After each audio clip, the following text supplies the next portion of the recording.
Athletes, parents, coaches, I want to share with you the 3 reasons why youth athletes aren't having fun. Just got a couple minutes here.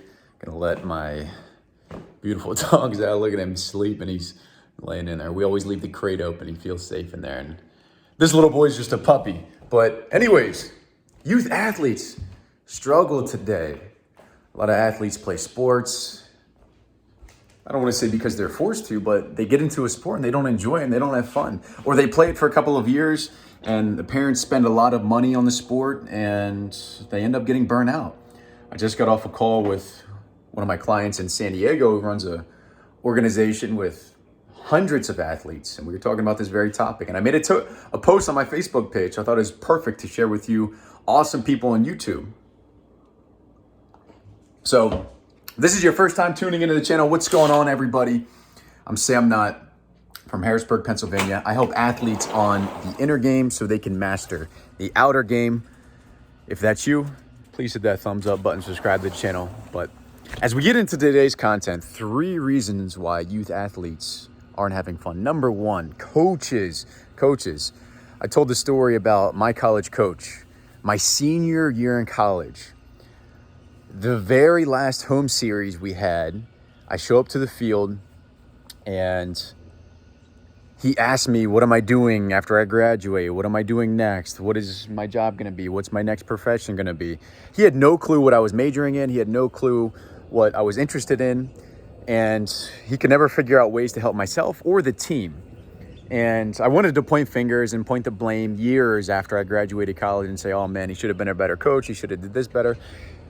I had to learn the idea of self-responsibility. At the same time, I'm on a mission to help battle against all of the coaches out there that have such an ego, that have such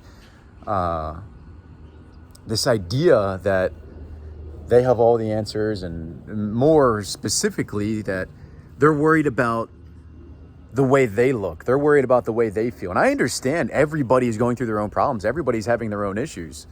The problem with youth sports is that the coaches put themselves, you get into coaching to help players bridge a gap, or even if you're not coaching an athlete, you're coaching something else. You get into coaching because the essence of coaching is helping somebody from where they're at and help them get to where they want to get to. So many youth coaches put themselves above that whole concept of coaching, of helping the athlete, helping the person get to where they want to get to. They put themselves above that in a sense that they will do whatever it takes. In this case, youth sports, they will do whatever it takes, oftentimes at the expense of the athlete, to make sure that the coach looks good, to make sure that they look good, not putting the needs, not putting the goal, the destination of helping the athlete get from point A to point B. The second reason youth athletes are not having fun, social media. This is a very simple one.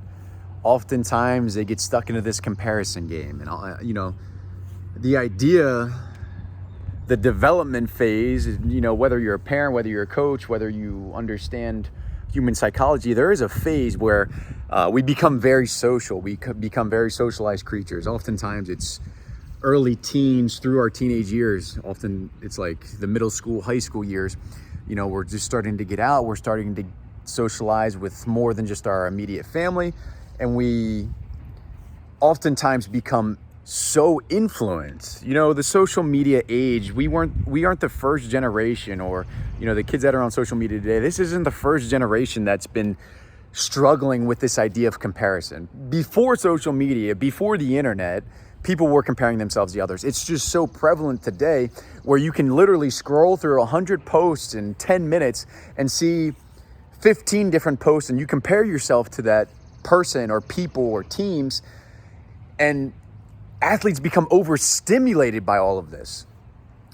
It's not only that they're comparing themselves to others, but social media has this overstimulation to others, to comparing themselves to others.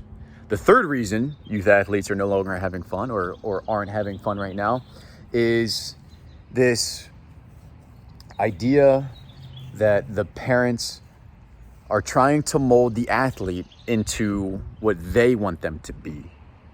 That the parents are trying to get the athlete to be a specific way, or the helicopter parents that are constantly breathing down their kid's neck.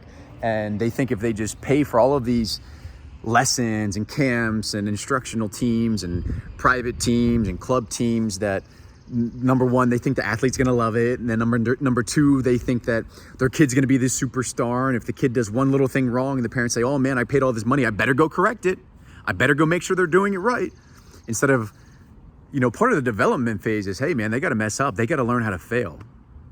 So number one, coaches, huge problem. Egos, narcissism, getting in the way of youth development. Number two, social media.